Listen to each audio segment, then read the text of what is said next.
નમસ્કાર, આપ જોઈ રહ્યા છો અરવલ્લી સમાચાર અને બુલેટિન સાથે હું છું માસૂમ। સમાચારોની શરૂઆત કરીએ હેડલાઇન્સથી।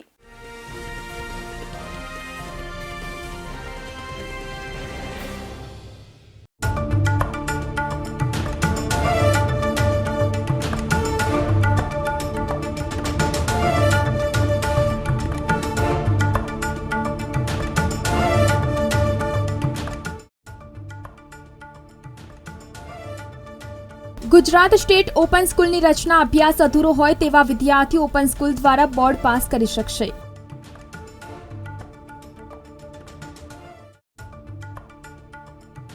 વરસાદની સિસ્ટમ સક્રિય 20 દિવસ પછી શહેરમાં વરસાદી ઝાપટું 20 થી 37 કિલોમીટર સુધીની ઝડપે પવન ફૂંકાયો।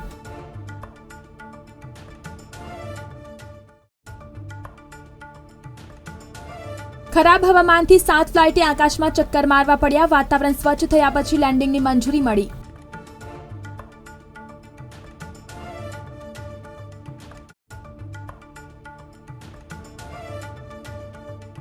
કાર્યવાહીનો પ્રારંભ। જીટીયુમાં નકલ કરતા પકડાયેલા 596 વિદ્યાર્થીની સુનાવણી શરૂ।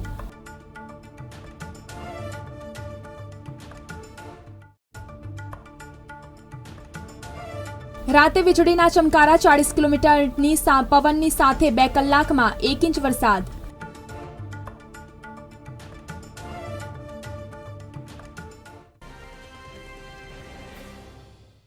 હાલ ગુજરાતમાં મેઘરાજા મહેરબાન થતા અમદાવાદ સહિત અનેક જિલ્લાઓમાં ધોધમાર વરસાદ શરૂ થયો છે, જેને લઈને રાજ્યના જળાશયોમાં પાણીની આવકમાં સતત વધારો થઈ રહ્યો છે।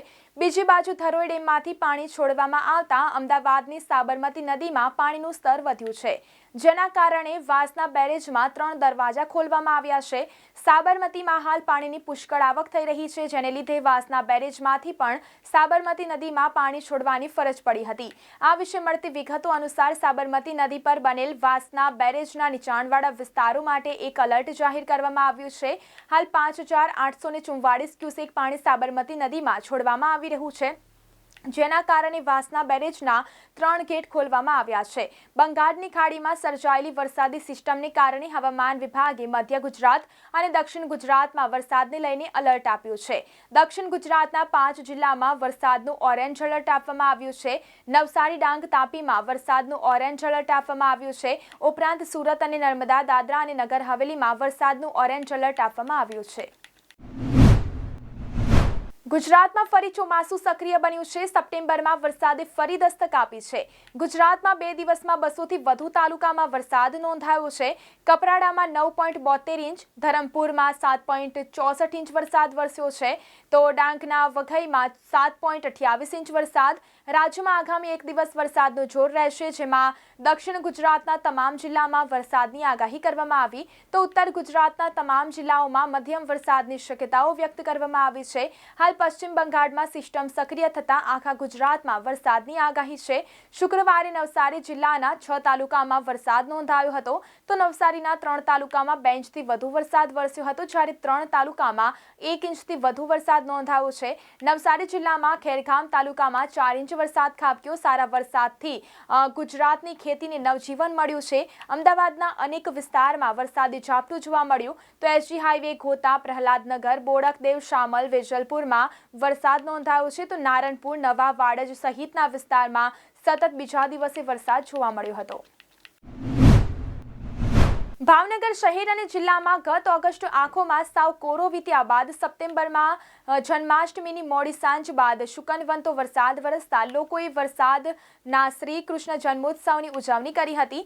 મેઘરાજા જાણે સાવ અદ્રશ્ય થઈ ગયા હોય તેમ આખોમાં કોરો ગયા બાદ ભાવનગર જિલ્લાના 10 પૈકી 8 તાલુકામાં સામાન્ય વરસાદથી લઈને અડધો ઇંચ જેટલો વધુ વરસાદ વરસતા લોકો અને ખાસ તો ધરતીપુત્રોમાં હવે વરસાદના એક સારા રાઉન્ડની આશા બંધાઈ છે। ભાવનગર શહેરમાં રાત્રે ગાજવીજ સાથે અડધો ઇંચ વરસાદ વરસી ગયો હતો, જ્યારે અન્ય વિસ્તારોમાં પણ વીજ કડાકા ભડાકા સાથે વરસાદ ખાબક્યો હતો। હવામાન વિભાગ દ્વારા ભાવનગર જિલ્લામાં હજી તારીખ 9 થી 12 સપ્ટેમ્બર સુધી હળવા અને છૂટાછવાયા વરસાદની આગાહી વ્યક્ત કરવામાં આવી છે। જન્માષ્ટમીની ધડતી સાંજે એકાએક મેઘસવારી આવી પહોંચી હતી અને ગાજવીજ સાથે રાત્રે વરસાદ વરસ્યો હતો। જન્માષ્ટમીના પર્વે શહેરમાં વરસાદના પગલે શહેરીજનોએ હાશકારો અનુભવ્યો હતો. ઠંડક પ્રસરતા કેટલાય દિવસોથી પડી રહેલી ગરમીમાં પણ રાહત થઈ હતી. શુક્રવારના દિવસ દરમિયાન 21 મીમી વરસાદ નોંધાયો હતો. ત્યારબાદ રાત્રે અડધો ઇંચ વરસાદ નોંધાયો. છેલ્લા 24 કલાકમાં 3 ઇંચ વરસાદ નોંધાયો છે. જન્માષ્ટમીના દિવસે અને રાત્રિ મળીને શહેરમાં 55 મીમી વરસાદ વરસ્યો હતો. એક જ દિવસમાં શહેરમાં 2 ઇંચ જેટલો વરસાદ નોંધાયો હતો. છેલ્લા 15 દિવસથી વરસાદ નહીં પડવાના કારણે ગરમીનો માહોલ જોવા મળ્યો હતો. જન્માષ્ટમીના પાવન પર્વે તેમજ વરસાદના આગમન સાથે શ્રી કૃષ્ણ જન્મોત્સવને શહેરીજનોએ વધાવી લીધો હતો.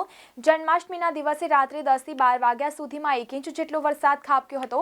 શુક્રવારે દિવસ દરમિયાન વધુ 21 મીમી જેટલો વરસાદ વરસ્યો હતો. વિતેલા 24 કલાકના સમયગાળામાં શહેરમાં 3 ઇંચ જેટલો વરસાદ નોંધાયો હતો, જેને પગલે શહેરના નીચાણવાળા વિસ્તારોમાં પાણી ભરાયા હતા.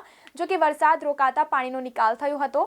વરસાદને પગલે એક જ દિવસમાં ગરમીનો પારો 2 ડિગ્રી ઘટી 31.6 ડિગ્રી થયો હતો.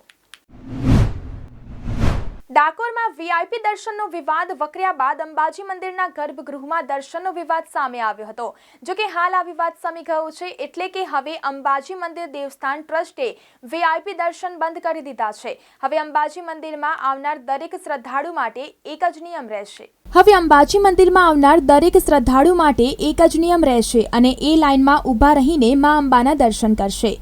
આ શ્રદ્ધાળુઓ અને લોકો માટે હિતકારી નિર્ણય છે. અગાઉ કોંગ્રેસ પ્રવક્તા હેમાંગ રાવલે 5,000 રૂપિયા લઈ અંબાજીમાં વીઆઈપી દર્શન કરાવવામાં આવતા હોવાના આક્ષેપને લઈ વધુ એક વિવાદ સર્જાયો હતો. પરંતુ અંબાજી મંદિર ટ્રસ્ટે આ આક્ષેપને નકારી કાઢવામાં આવ્યો હતો.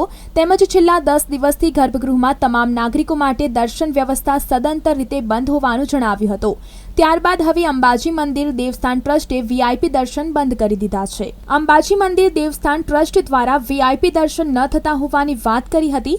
શ્રદ્ધાળુઓ અને ભક્તો જે દાન સ્વરૂપે ભેટ આપે છે અને આ ભેટ સ્વરૂપે દર્શન થતા હોવાની વાત કરી હતી. જે ગેટમાંથી વીઆઈપી દર્શન કરવા માટે લોકો પ્રવેશતા હતા એને આજે તાળું લાગી ગયું છે અને વીઆઈપી દર્શન બંધ થયા છે. અંબાજી મંદિરમાં ગત 10 દિવસથી ગર્ભગૃહમાં તમામ નાગરિકો માટે દર્શન વ્યવસ્થા સદંતર રીતે બંધ છે. આવનારા દિવસોમાં નાગરિકો કે યાત્રીઓ તરફથી કે બીજા કોઈ માર્ગ તરફથી અમને કોઈ સૂચના આપવામાં આવશે કે ગર્ભગૃહના દર્શન માટે કોઈ નીતિ નિયમ મંદિર તંત્ર દ્વારા બનાવવામાં આવે તો તેને ચોક્કસ રીતે ધ્યાનમાં લેવામાં આવશે. પણ અત્યારની પરિસ્થિતિએ અમુક વ્યવસ્થાપનના કારણો, ભાદરવી પૂનમના મેળાની તૈયારી અને ધાર્મિક આંતરિક કારણોસર ગર્ભગૃહના દર્શન સદંતર રીતે બંધ કરી દેવામાં આવ્યા છે. ઉલ્લેખનીય છે કે અંબાજી શક્તિપીઠ એવા અંબાજી મંદિરમાં શ્રી યંત્રની પૂજા થાય છે અને એની પૂજા દરમિયાન પૂજારી પણ આંખે પાંટા બાંધીને પૂજા કરે છે. એવા શ્રી યંત્રની પૂજા કરવા માટે દેશ અને દુનિયાભરમાંથી કરોડો શ્રદ્ધાળુઓ માં અંબાના ચરણોમાં આવે છે. બ્યુરો રિપોર્ટ, અરવલ્લી સમાચાર, મોડાસા. લાંબા સમયના બ્રેક બાદ સુરત શહેરમાં છેલ્લા 2 દિવસથી વરસાદી માહોલ જામ્યો છે. શુક્રવારે મોડી રાત્રે સુરત શહેરમાં વીજળીના ચમકારા વચ્ચે અંદાજે 30 થી 40 કિલોમીટર પ્રતિ કલાકની ઝડપે ફૂંકાયેલા પવન સાથે ધોધમાર વરસાદ તૂટી પડ્યો હતો. ભારે પવનથી શહેરમાં 25 થી વધુ વૃક્ષો પડી ગયા હતા. રાત્રે 10 થી 12 વાગ્યાના 2 કલાકમાં જ શહેરમાં 1 ઇંચ જેટલો વરસાદ વરસ્યો હતો. અડાજણ, જહાંગીરપુરા, રાંદેર સહિતના વિસ્તારમાં વીજળી પણ ડૂલ થઈ ગઈ હતી. આગામી 24 કલાક સુરત, નવસારી, નર્મદા, તાપી, ડાંગ, વલસાડ અને દાદરા નગર હવેલી, દમણમાં પવન સાથે ભારે વરસાદ પડવાની આગાહી કરવામાં આવી છે. ગુજરાત ટેકનોલોજીકલ યુનિવર્સિટી જીટીયુની વિવિધ પરીક્ષાઓમાં નકલ કરતા પકડાયેલા 596 વિદ્યાર્થીની સજા નક્કી કરવાની કાર્યવાહીનો પ્રારંભ કરાયો છે. જીટીયુની યુએફએમ કમિટી આગામી 10 દિવસમાં વિદ્યાર્થીઓની સજા નક્કી કરશે. જીટીયુના નિર્ધારિત પરીક્ષા કેન્દ્રમાં આયોજિત આ પરીક્ષા અંતર્ગત આશરે 596 વિદ્યાર્થીઓ હાથે લખેલી કાપલી સહિતની વિવિધ પદ્ધતિઓથી મદદથી ચોરી કરતા પકડાયા હતા. જે અંતર્ગત જીટીયુની યુએફએમ કમિટીએ 8 સપ્ટેમ્બર સુનાવણી હાથ ધરી છે. આ સુનાવણીમાં એક વિષયમાં ફેલ કરવાથી માંડીને એક સેમેસ્ટર કે 2 વર્ષની પરીક્ષામાંથી બાકાત રાખવા સુધીની સજા કરાશે. શુક્રવારે સાંજ પછી વાદળછાયા વાતાવરણ કારણે વિઝિબિલિટી ઘટી જતા અમદાવાદ લેન્ડ થનારી સાંજની ફ્લાઇટોને ક્લિયરન્સ નહીં મળતા 7 ફ્લાઇટે 10 થી 45 મિનિટ સુધી આકાશમાં ચક્કર કાપવા પડ્યા હતા. ઉદયપુરથી આવેલી એલાયન્સ એરની ફ્લાઇટ, રાયપુરથી આવેલી ઇન્ડિગોની, જ્યારે નાસિકથી આવેલી ફ્લાઇટને વાતાવરણ સ્વચ્છ થયા પછી લેન્ડિંગની પરવાનગી અપાઈ હતી. એરપોર્ટ પર ટ્રાફિક જામ થતા અમદાવાદથી મુંબઈ, દિલ્હી, લખનઉ, ઉદયપુરની ફ્લાઇટો 1 થી 1.5 કલાક મોડી ઉપડી હતી. 20 દિવસના વિરામ પછી શુક્રવારે સાંજે શહેરભરમાં વરસાદી ઝાપટું પડ્યું હતું. રાજસ્થાનના જેસલમેરની આસપાસમાં મોન્સૂન ટ્રફ સર્જાતા વરસાદી સિસ્ટમ સક્રિય થઈ છે. સાંજે 5:30 પછી તોફાની પવન સાથે ઝાપટું ખાબક્યું હતું. પવનની ગતિ કલાકના 20 કિલોમીટરથી માંડી 37 કિલોમીટર સુધીની હોવાથી ધૂળની ડમરી ઉડી હતી. કેટલાક વિસ્તારમાં તો ઝાટકાના પવનની ગતિ કલાકના 55 કિલોમીટર સુધી પહોંચી ગઈ હતી. હજુ 2 દિવસ પવન સાથે વરસાદ પડવાની આગાહી છે. અમદાવાદનું મહત્તમ તાપમાન જોકે 2.8 ડિગ્રી વધી 35.9, જ્યારે લઘુત્તમ તાપમાન 1.8 ડિગ્રી વધી 26.4 ડિગ્રી નોંધાયું હતું. ગુજરાતમાં ઉચ્ચતર માધ્યમિક શિક્ષણ બોર્ડ નેશનલ એજ્યુકેશન પોલિસી 2020ને ધ્યાનમાં રાખીને વિવિધ કારણોસર શાળા છોડી જતા, અધૂરો અભ્યાસ છોડી મૂકતા, નિયમિત વિદ્યાર્થી તરીકે દાખલ થવા ન ઈચ્છતા વિદ્યાર્થીઓને ઘરે બેઠા શિક્ષણ પૂરું પાડવા ગુજરાત સરકારે ગુજરાત સ્ટેટ ઓપન સ્કૂલની રચના કરી છે. નિર્ણય અનુસાર શૈક્ષણિક વર્ષ 2023-24થી ધોરણ 9 થી 12માં ઘરે બેઠા અભ્યાસ કરી શકે અને તે પછી પરીક્ષા આપી શકે તેવી વ્યવસ્થા ગોઠવવામાં આવી છે. જે અંતર્ગત હાલમાં ચાલુ વર્ષથી ધોરણ 10 થી 12 સામાન્ય પ્રવાહમાં ખાનગી ઉમેદવાર તરીકે પરીક્ષા આપવા માંગતા વિદ્યાર્થીઓને GSOS મારફતે પરીક્ષા આપી શકશે. શહેરમાં પશુ ત્રાસ અટકાવ અને નિયંત્રણ અંગે પોલિસીનો તારીખ 1 સપ્ટેમ્બરથી કડક અમલ કરવામાં આવ્યો છે. આ નવી પોલિસીની અમલીકરણના એક સપ્તાહમાં કુલ 1218 જેટલા રખડતા ઢોરોને પકડીને ઢોરવાડામાં પૂરવાની કામગીરી મ્યુનિસિપલે કરી છે. એક સપ્તાહમાં પકડાયેલા ઢોરમાંથી 70% રખડતા ઢોર માત્ર પૂર્વ વિસ્તારમાંથી પકડાયા છે, એટલે કે 850 જેટલા ઢોરો પૂર્વમાંથી, જ્યારે 368 એટલે કે 30% ઢોર પશ્ચિમ વિસ્તારમાંથી પકડાયા છે. તેના પરથી કહી શકાય કે રખડતા ઢોરોનો ત્રાસ પશ્ચિમની સરખામણીમાં પૂર્વ વિસ્તારમાં વધારે છે. જ્યારે ઝોન પ્રમાણે જોવા જઈએ તો દક્ષિણ ઝોનમાં સૌથી વધુ 382 અને પૂર્વ ઝોનમાં 175 ઢોર મ્યુનિસિપલના પાંજરે પુરાયા છે. બીજી તરફ શહેરમાં સૌથી ઓછા રખડતા ઢોર દક્ષિણ પશ્ચિમ ઝોનમાંથી માત્ર 80 જ પકડાયા છે.